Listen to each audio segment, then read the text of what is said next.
Senhor presidente, senhoras senadoras, senhores senadores, cidadãos que nos acompanham pela Rádio e TV Senado, amigos das redes sociais, senador Renan Calheiros, é como um perdedor que ocupo hoje esta tribuna. Venho como alguém a quem a derrota corteja, certeira, transparente, inevitável, aritmética. Sou o titular da perda anunciada, do que não acontecerá, senhor presidente. Mas o bom povo do estado de Mato Grosso não me deu voz nesta casa para só disputar os certames que possa ganhar, mas para lutar com todas as minhas forças as batalhas que forem justas. Sigo o exemplo do apóstolo Paulo, também um perdedor, degolado em Roma por levar a mensagem do Cristo. Quero poder dizer, senhor presidente, a todas as pessoas que combati um bom combate. As palavras dos vitoriosos são lembradas, seus feitos realçados. Sua versão tende a se perenizar. O sorriso do orgulho lhes estampa a face. Tantas vezes, antes mesmo de vencerem, senador Ginhargelo. E nem sempre se pergunta que vitória foi esta que obtiveram. Será a vitória do rei Pirro, que bateu os romanos na batalha de Heracleia, e olhando desconsolado para as suas tropas destroçadas, disse que outra vitória como aquela o arruinaria? Será a vitória do Marechal Pétain, que ocupou o poder numa França emasculada pelos nazistas, traindo o melhor da sua gente? Será a vitória sem honra dos alemães diante do levante de Varsóvia? Pois existem vitórias, senador Collor, que elevam o gênero humano e outras que o rebaixam. Vitórias da esperança e vitórias do desalento. E, tantas vezes, é entre os derrotados, os que perderam, os que não conseguiram, que o espírito humano mais se mostra elevado. Que a política renasce, que a sociedade progride. Minha voz não é a da vitoriosa derrama del rei de Portugal, mas a dos derrotados inconfidentes que fizeram germinar o sonho da nossa independência. O grande herói brasileiro, senador Aécio Tiradentes, é um perdedor, pois a Conjuração Mineira não venceu, naquele momento, mas nem as partes do seu corpo, pregadas na via pública, ao longo do caminho de Vila Rica, o impediram de ser um brasileiro imortal. Valho-me da memória de outro grande brasileiro, Ulisses Guimarães, anticandidato, lançado em 1973 pelo então MDB. MDB, senador Jarbas Vasconcelos. MDB, senador Pedro Simon. MDB, senador Requião, tendo como vice-anticandidato Barbosa Lima Sobrinho. Ulisses disse: vou percorrer o país como um anticandidato para denunciar a antieleição, para denunciar o regime militar. Ulisses Guimarães, este grande perdedor, este grande brasileiro. Pois aqui estou, emulando o espírito daqueles grandes homens. Eu quero, senhor presidente, ser presidente da Casa da Federação. Apresento-me para combater o bom combate. Quero que a sociedade brasileira observe que as coisas podem ser diferentes, que o passado não precisa necessariamente voltar, que há modos novos e melhores de fazer política, que esta casa não é um apêndice, um puxadinho do Poder Executivo, mas que estamos aqui também pelo voto direto que nos deram o bom povo de nossos estados. Chega de Senado perdigueiro, chega do Senado sabujo, somos senadores da República, não leve-trazes do Poder Executivo. Não podemos respeitar os demais poderes, o Executivo ou o Judiciário, se não nos respeitamos a nós próprios. Não ajudamos a boa governança constitucional se nós olvidamos de nossos deveres, do nosso papel, de nossas prerrogativas. Nossa omissão alimenta o agigantamento dos outros poderes da República. O que a Constituição repele, senador Suplicy. É como derrotado que posso dizer francamente que a sociedade brasileira clama por mudança, por dignidade, por esperança, por novos costumes políticos, por uma nova compreensão de nosso papel como senadores da República.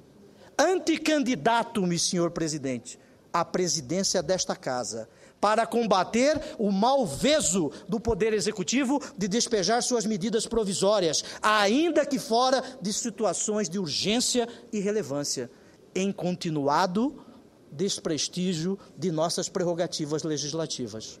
Lanço-me para fazer valer a Constituição e seu artigo 48, inciso 2º, de acordo com o qual devemos velar pelas prerrogativas de nossa Casa Legislativa.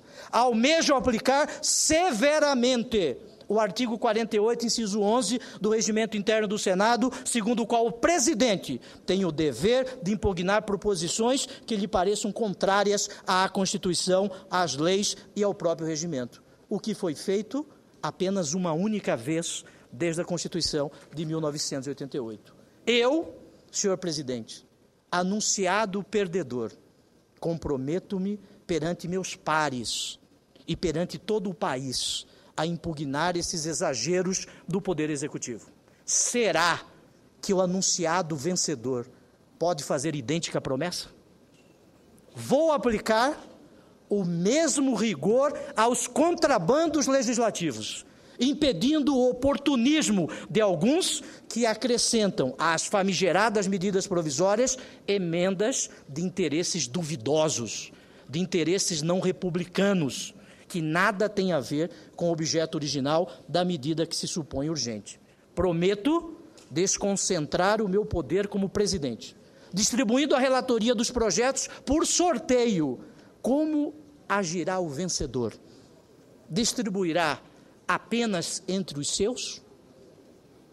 Vou criar uma agenda pública e transparente, a ser informada toda a sociedade brasileira para apreciação dos vetos presidenciais, estas centenas de esqueletos que nós deixamos por aqui. Vou designar as comissões e convocar as sessões do Congresso Nacional que se façam necessárias. Como farão os vencedores? Vou além. Toda a agenda legislativa tem que ser democratizada. Comprometo-me a construir mecanismo pelo qual os cidadãos possam formular diretamente requerimentos de urgência para votação de matérias, nas mesmas condições que a Constituição exige para a iniciativa popular de projetos de lei. Farei ainda com que o Senado invista no desenvolvimento de mecanismos seguros de petição digital, para facilitar a mobilização dos cidadãos em torno das iniciativas populares já previstas na Constituição. Mobilizarei, senhor presidente, toda a Casa para promover a atualização dos textos dos regimentos internos do Senado e do Congresso Nacional. Documentos originários, pasmem cidadãos, de resoluções da década de 70, aprovados durante o período escuro de nossa história, senhor presidente José Sarney, e anteriores à própria Constituição. Aos servidores do Senado, faço o compromisso de dar o que eles, profissionais dedicados, mais querem: organização, estruturação administrativa eficiente, senador Ferraço, seriedade, probidade e também o que espera a sociedade brasileira. Não serão tolerados abusos de qualquer ordem. Funcionários públicos, representantes do povo, estamos todos aqui para servir a sociedade e o Estado, e não para nos servirmos dele. Como farão os vencedores? O que farão aqueles que já venceram antes e nada fizeram? Como esteve o Senado quando ocupado pelos presumidos vencedores de hoje? Posso ser um perdedor, mas para mim a lisura, a transparência, o comportamento austero são predicados inegociáveis de um presidente do Senado. Será que os vencedores poderão dizê-lo? Os que hão de vencer dialogarão com a classe média, com os trabalhadores, as organizações da sociedade civil, com a Câmara dos Deputados, com os estudantes e donas de casa?